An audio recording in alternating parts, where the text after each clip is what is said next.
weekly stock market update where I share my personal opinion and insight of what's happening in the Philippine stock market and all other markets around the world. If you want exclusive investing related contents in the Philippine stock market, check the pinned comment.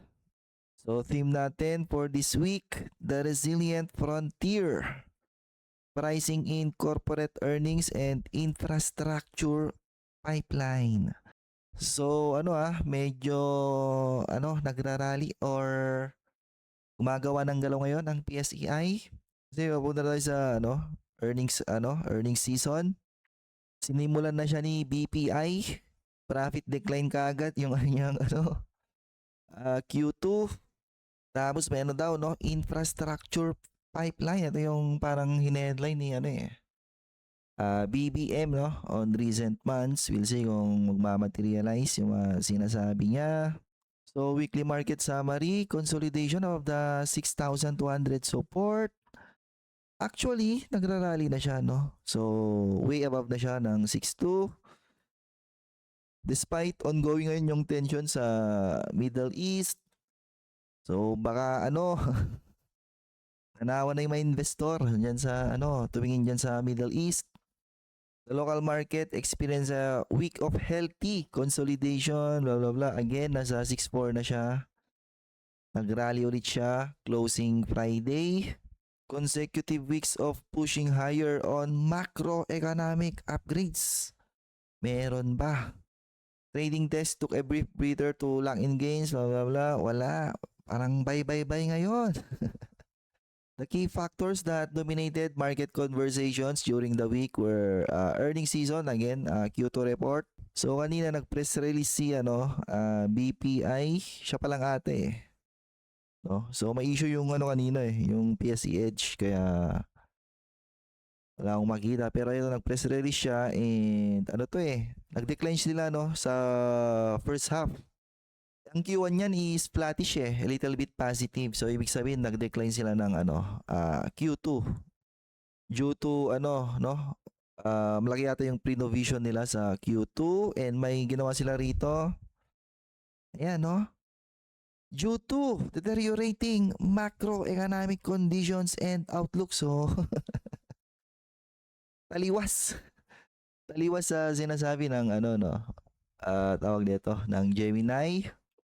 Monetary pipeline check. Investors closely watch the domestic interest rate landscape, anticipating if the central bank will maintain. So, mataas pa rin inflation rate Hanggat di bababa yun, hike ng hike.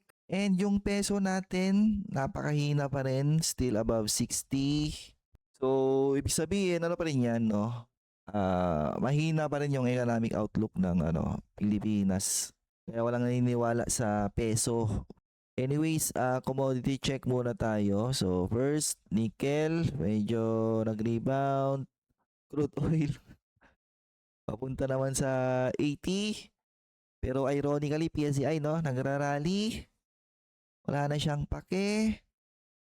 So gold, ayan, talagang bumabagsak na siya ng bumabagsak. So nag-create na naman ata siya ng another low from the previous low. So it seems baka tapos na yung rally ng ng gold. So nag-top na yan and all of these gold stock mag-start na yan magsidapaan. So coal, wala pa rin ganong optimism. Now, eto na yung mga year-to-date performances ng tinatrack ko. So the PSEI, oh my goodness, 6%, almost 6% na siya year-to-date. I believe nag-top to this year ayan So nag-top siya this year as high as 10%. Nung 10% yan, nag-7% yung portfolio ko baka bumalik siya doon, di ba? We'll see. Meanwhile, the US market nagre-retreat, both the Nasdaq and SPY. So earnings season din nila doon. All eyes on Nvidia, So Nvidia is the poster boy of artificial intelligence. The moment na mag-report ng declining na profit growth ang Nvidia, ibig sabihin tapos na yung kanyang earnings momentum. ayan na, no? I think diyan mag-start mag-correct yung US market. Emerging market nag-retreat din, so wala na sila sa bull market, pero malakas pa rin. Southeast Asia, gumagalaw 15%. International 11, total world. So it looks like nagro-rotate sila ngayon sa Southeast Asia. And maybe naambunan ng Pilipinas. And my personal dividend retirement portfolio, medyo gumalaw din. We'll see, baka mas gumalaw pa siya kapag ganyan na gumagalaw ang Philippine stock market. So nag-underperform ako ngayon sa lahat ng indices for this year. Pero since 2021, tinatalo ko sila and tinatalo ko na ulit ng QQQ, no? 234 versus 238. The PSCI total return since 2021 nag-positive na rin, no? 101. Baka eto na yun, di ba? Ang daming basher. Diyan magandang gumawa ng rebound. Normally, ma-market eh. Pag madaming basher. Now, doon ako sa mga large cap stories. So, AEV led the conglomerate space with notable accumulation. Expanded logistics and localized infrastructure partnership. So, AEV, mostly Aboitiz Power. So, maganda yung performance ni Aboitiz Power. X factor will be Union Bank, no? Kahit stable lang yung performance ni Aboitiz Power tapos biglang nag-grow si Union Bank. I think attractive yan. Okay. Number 2, URC. Strong foreign interest as a premier consumer hedge. So nag-struggle sila sa Q1 due to mga input cost nila. Malalaman natin sa Q2. Pero I think madaming mag-struggle na consumer staple yan sa Q2. So still di pa rin maganda yung sentiment sa stock price. TEL, solid high yield defensive fund seeking stable telecom cash flows to shield against near-term macro blah blah blah. So again, pag successful yung yung IPO ng kanyang REIT, data center REIT, maging beneficial diyan si TEL. So nagrarally. And how ironic, no? At current price, I think mas mataas yung yield nito ngayon kaysa sa yung projected yield ng kanyang i-IPO na REIT, I think nasa 6% lang, no? Baka magrarally to tapos ipantay yung yield nito, no? 6% din. We'll see. So SGP, steady institutional volume tracking as power grid holdings continue to offer highly resilient structural valuation floor. So SGP, basta na ba to? So syempre na-headline siya on recent weeks. Kumusta na yung sentiment sa stock price? So wala na, no, hindi bumalik. So karon siya ng headline, ang daming nag-defend, ganto, ganyan, dapat mag-benefit pa rin dyan si SGP. Pero yung stock market, no, wala, ayaw niyang maniwala. Ngayon, yung nire-report ni SGP ngayon, guys, those are one-time earnings, no? Kasi may mga gumagawa ng analysis kay SGP, parang parang tinitreat nila na normalized earnings tong mga nire-report niya na mga ganito. Mga one-time lang yan, no? These are all the adjustment na, na pinagbigyan siya, no? 2027, 2028, normalize na yan, and andun pa rin yung malaki nilang utang, okay? May mga gumagawa ng analysis dyan na pupunta daw siya ng 80 plus, 90 plus pesos. Doon daw yung tama niyang presyo. Para kasing lang siya ni Meralco. Delusional na analysis yung mga ganun. GT Cap, highly monitored daw. As steady domestic automotive sales indicate robust. I think mangyayari to sa second quarter. So bibili ng sakyan. Nagtaasan yung nagtaasan yung presyo ng crudo. Tapos nagkalat pa rin yung electric vehicle. So I think mayari to na Q2. So RLC attracted selective buying after highlighting steady office occupancy rate. So RLC, syempre madami tong leasing na income. So, nabubuhay na naman yung stock price. Bonde, stabilized near horizontal support boundaries.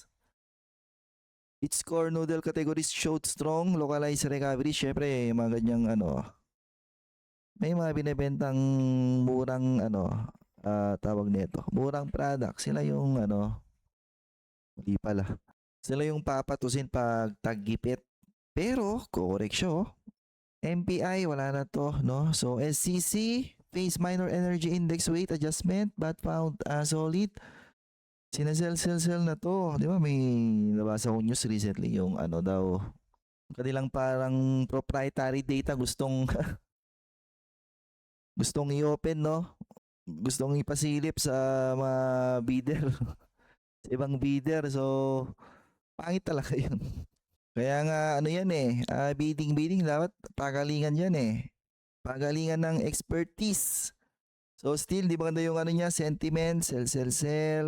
It looks like, pina-factor in na lang market na hindi siya yung makakuha ng call contract. So, Security Bank, attracted mid-tier financial segment buying, acting sa high yield banking. Di nga high yield ang Security Bank Alam ko nasa lang ang yield na ito Wala pa ata sa 4% nga ata. Ayan 1.5 times 2 divided by 63.5. So 4%. Mas matas pa yield niya yan BPI. Next, doon tayo sa mid caps and small caps. Cebu Air. Receive technical upgrade. Wala. Pumipitik na naman yung Pumipitik naman yung crude oil. So, hindi na maganda sentiment dito. Ayan. So, malapit na naman siya sa kanyang all-time low. So, FGen, so active positioning from clean energy swing traders lacking in stable geothermal. Ano to? May news to ngayon na may gustong pumasok. So, depende kung paano papasok yung yung mga investor na yon, possible ba mag-delisto, no? Kasi mababa float na ito So, nag-rally siya and then nag-retreat. REIT, profit taking daw as capital managers temporarily related out of office real estate or office heavy real estate to chase growth counters. So, REIT, wala. Sell talaga yung mga REIT ngayon. That's because of interest rate hike, no? Ayan. FILRT attracted strong retail yield seekers looking to lock in deeply discounted. So, FILRT, wala pa rin to, no? So, nasa baba pa rin yung kanyang stock price. Yung ma-infuse nito, wala, no? Hindi nagmamaterialize. May masabi lang na may ma-infuse siya. Ayan, so 0.06 is still lower than 0.062 last year. PRN, triggered active trading liquidity, blah blah. Di pa ganun ka-stable kasi yung nito earnings growth na ito. Shell Philippines, wala, no? Dadapa na naman yung mga mga ganyang klase ng business. M-White, order book remains heavily backed by a long-term public transport infrastructure. M-White, bumigay din daw ito ng dividend. SPNIC, short-term speculative momentum black as a clean energy desk monitor the development. So, nung nakaraan may news na about diba? Parang may inauguration na siya. Okay? So, ayan. Ito na ata yun, yung news na yun. Okay. Kakaroon na siya ng earnings driver once once operational, ganyan. So, CIP, speculative, FPI, speculative. So, global and regional market pulse. Kakaroon daw ng shift in narrative among the G7 central bank. Hints of potential interest rate pauses later in the year took the wind out of the US dollar index. So, ongoing ngayon yung earnings report doon. All eyes on Nvidia, the poster boy of artificial intelligence. And syempre, doon pa rin yung Middle East conflict. Parang may nabasa kong headline nung nakaraan, si Donald Trump na daw yung maniningil ng toll fee dun sa Strait of Hormuz. Lupit. So, top 3 forecast for next week. Consolidation nabutas na nga eh. Talagang nangyachamba-chamba lang tong ano na to AI. Ayan nag-close siya very strong, 6,400. So, rotation to defensive holdings and conglomerate. I think pinipitik ata si Ayala no? On recent days. Ayun diba? Pero dahil mas magagandang holding company kaysa kay Ayala. Siguro binabay-up lang yun because again, GCash IPO.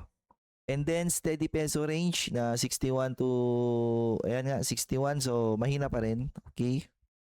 And ayun lang, so far, so good yung July ng PSEI. Mukhang ito na yun Di ba? Di mo namamalayan, nagrarally na kahit puro bad news pa rin sa Bad news sa global, yung ginagawa ni Donald Trump. Wala nang ganong makitang good news sa Pilipinas. Pero GDP report Pag may surprise na GDP report ang administration ni BBM on the upside, ay feeling ko break niya to yung kanyang previous high nung February, di ba? Kasi pag nag-report yan ng above analyst expectation, ma-excite yung market. And from there, baka doon na nila or doon sila mag-speculate na mag-continue yung momentum ng BBM administration sa kanilang mga ginagawa sa economics.